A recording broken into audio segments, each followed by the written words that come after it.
নির্বাচন বানচালে ষড়যন্ত্রের বিষয়ে সতর্ক থাকার আহ্বান প্রধান উপদেষ্টার। দেশব্যাপী সর্বদলীয় শৃঙ্খলা কমিটি সহ বিভিন্ন পরামর্শ 7 দলের। চীন অপ্রতিরোধ্য ভয় দেখিয়ে কাবু করা যাবে না, হুঁশিয়ার শি জিনপিংয়ের। বেইজিংয়ে শত্রু দেশগুলোর উপস্থিতিকে হুমকি মনে করছেন না ট্রাম্প। নেদারল্যান্ডসকে হোয়াইট ওয়াশের মিশন নিয়ে তৃতীয় টি-20তে আজ মাঠে নামবে বাংলাদেশ।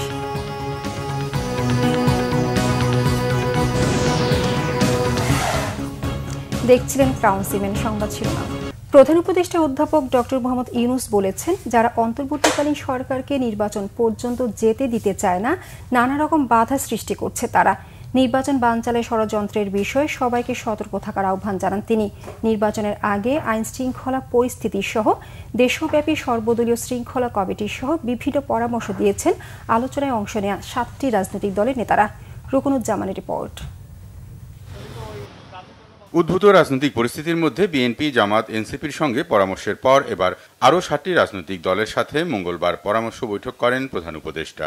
আগামী বছরের মধ্য ফেব্রুয়ারির মধ্যে নির্বাচন অনুষ্ঠানে সরকারের অঙ্গীকার পুনর্ব্যক্ত করেন প্রধান উপদেষ্টা প্রফেসর মোহাম্মদ ইউনূস। নির্বাচন বানচালে ষড়যন্ত্র থেকে সতর্ক থাকতে আহ্বানের পাশাপাশি সুষ্ঠু নির্বাচন অনুষ্ঠানে দলগুলোর পরামর্শও চান তিনি। যারা অন্তর্বর্তীকালীন সরকারকে নির্বাচন পর্যন্ত পৌঁছাতে দিতে চায় না, তারা যত রকম ভাবে পারে বাধা দিবে। বাংলাদেশের সত্তাকে গড়ে তুলতে তারা বাধা দিবে। তারা সর্বোচ্চ চেষ্টা করবে নির্বাচন বানচাল করার, এমন পরিস্থিতি সৃষ্টি করার চেষ্টা করবে যাতে নির্বাচন না হয়। এগুলোর কিছু কিছু লক্ষণ এখন দেখা যাচ্ছে, সামনে আরও আসবে। এই জন্য আমাদের আরও সতর্ক হতে হবে। আমাদের চেষ্টা হবে নির্বাচন করার, এবং নির্বাচন ফেব্রুয়ারির প্রথমার্ধে অনুষ্ঠিত হবে। 7টি দলের মধ্যে 2-1টি দল পিআর পদ্ধতি গণভোটের কথা বললেও প্রায় সবাই ফেব্রুয়ারিতে নির্বাচন অনুষ্ঠানে সরকারের ঘোষণার সাথে একমত পোষণ করেন। তবে নির্বাচনকালীন পরিবেশ নিয়ে শঙ্কা প্রকাশ করে বিভিন্ন পরামর্শ দেয় দলগুলো। 31টি দল ছিলাম ঐক্যমত্য কমিশনের ওই বৈঠকগুলোতে, সেখানে 26টি দল তারা পিআরের পক্ষে মত দিয়েছে। পিআর পদ্ধতিতে যে সকল রাজনৈতিক দলগুলো আজকে নির্বাচন চাচ্ছেন, তারা কিন্তু ঐক্যমত্য কমিশনের আলোচনার শুরুতে আমাদের যে পার্লামেন্ট, এই পার্লামেন্টে পিআর পদ্ধতি কেউ দাবি করেন নাই।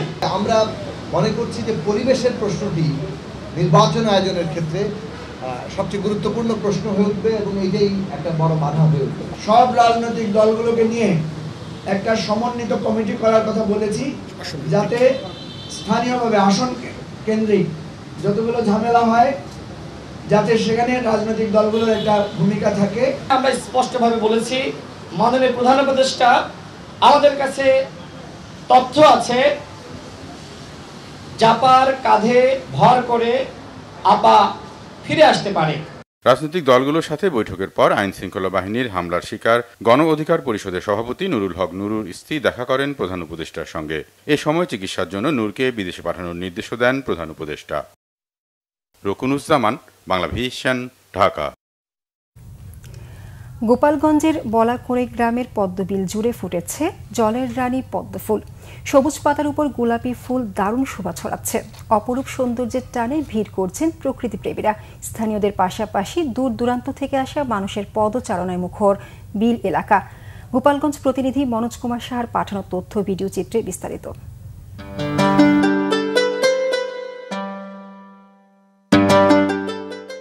জলাভূমি ও বিল বেষ্টিত গোপালগঞ্জ জেলা পদ্মবিল হিসেবে বেশ পরিচিতি পেয়েছে সদর উপজেলার বলাকোড় বিল।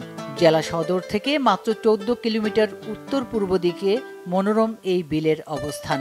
বর্ষাকালে প্রাকৃতিকভাবেই এখানে লালচে গোলাপি রঙের অসংখ্য পদ্মফুল ফোটে। বর্ণিল সৌন্দর্য ছড়িয়ে পড়ে বিল জুড়ে। প্রকৃতির এই অপার সৌন্দর্য উপভোগ করতে দূর দূরান্ত থেকেও ছুটে যান দর্শনার্থীরা। ভোর থেকে শুরু হয় বিভিন্ন বয়সের মানুষের কোলাহল। নৌকায় চড়ে নৈসর্গিক এই দৃশ্য অবলোকন করেন অনেকে, কেউ বা ধরে রাখেন ক্যামেরায়। গোপালগঞ্জ এমনিতে ছোট একটা জেলা, তো ঘোরার তেমন কোনো জায়গা নেই। বলাকোড় পদ্মবিল এটা অনেক সুন্দর। প্রতি বছরের মতো এবছরও এখানে ঘুরতে এসেছি। এখানকার ওয়েদারটা অনেক সুন্দর। দাদু, মা, বোন সবাই মিলে এসে খুবই ভালো লাগছে। কালারের ফুল দেখে আমার খুব ভালো লেগেছে। বর্ষায় নৌকা চালিয়ে ও পদ্মফুল বিক্রি করে জীবিকা নির্বাহ করেন বিল এলাকার কর্মহীন শ্রমজীবী মানুষ। বছরে 3 মাস পদ্মফুল থাকে প্রচুর পরিমাণে। এই সময় আমাদের এই অঞ্চলের যারা কর্মঠ মানুষ খেটে খায়, তাদের কাজকর্ম থাকে না। তারা এই নৌকো বেয়ে এবং পর্যটকদের আনন্দ দিয়ে তারা একটা বাড়তি পয়সা আয় করে। পদ্মবিলে ওয়াচ টাওয়ার নির্মাণ সহ দর্শনার্থীদের জন্য সুযোগ সুবিধা বাড়ানোর উদ্যোগ নিয়েছে জেলা প্রশাসন। জেলা প্রশাসন গোপালগঞ্জ থেকে আমরা ইতিমধ্যে কয়েকটি উদ্যোগ নিয়েছি। দূর থেকে আসা যাত্রীরা যেন তারা রেস্ট নিতে পারেন, তাদের নিরাপত্তার জন্যও আমরা এখানে গ্রাম পুলিশ সহ বিভিন্ন ব্যবস্থাপনা নিয়েছি।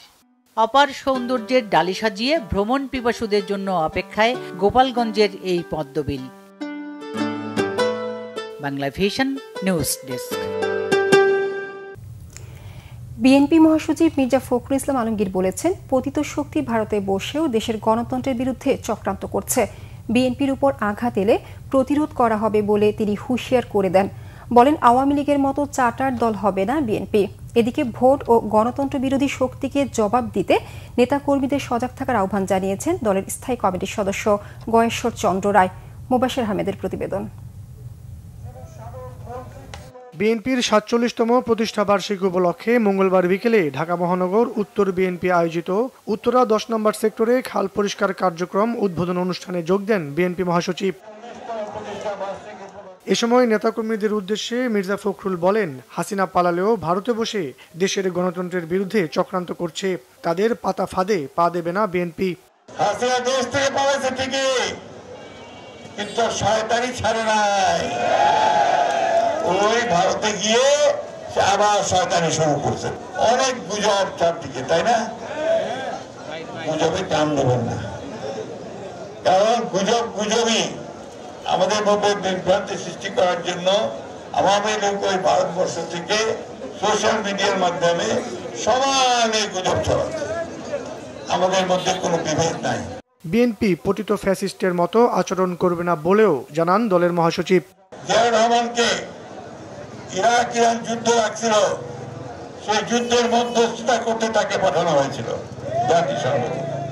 আমরা সেই বিএনপি করি, সেই বিএনপি করে যদি আমরা আওয়ামী লীগের মতো চাচার দলে পরিণত হয়ে যাবে, যে মানুষ আমাদের ভালোবাসবে, এটা মাথায় রাখবেন সবাই। এদিকে রাজধানীর মানিকনগরে ঢাকা মহানগর দক্ষিণ বিএনপির সপ্তাহব্যাপী বৃক্ষরোপণ ও পরিষ্কার পরিচ্ছন্নতা কর্মসূচির উদ্বোধনে দলের স্থায়ী কমিটির সদস্য গয়েশ্বর চন্দ্র রায় বলেন, জনগণের ভোটাধিকার হরণে ষড়যন্ত্র চলছে। ভোট ও গণতন্ত্র বিরোধী শক্তিকে জবাব দিতে সজাগ থাকার আহ্বান জানান তিনি।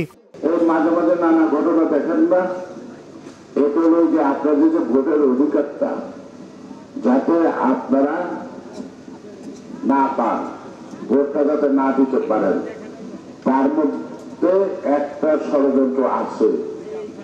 কিছু অনুমান করা যায়, কিন্তু চোখে দেখা যায় না, কারণ চিহ্নিত শত্রু মোকাবেলা করা সহজ। যে শত্রুকে দেখা যায় না, তাকে মোকাবেলা করা কঠিন। সেই কারণে সজাগ থাকবে। সরকার পরিচালনার দায়িত্ব পেলে বিএনপি জনগণের সব দাবিকে অগ্রাধিকার দেবে বলেও জানান বিএনপির এই নেতা। মোবাশ্বের আহমেদ, বাংলা ভিশন, ঢাকা। এই ছিল এখনকার মতো। পরের সংবাদ বেলা 11টায়। এছাড়া বাংলা ভিশন সংবাদ ও সংবাদ সংশ্লিষ্ট অনুষ্ঠান দেখতে ভিজিট করুন www.bbnews24.com ও facebook.com/banglavisionnews এবং সাবস্ক্রাইব করুন youtube.com/banglavisionnews। ধন্যবাদ সবাইকে।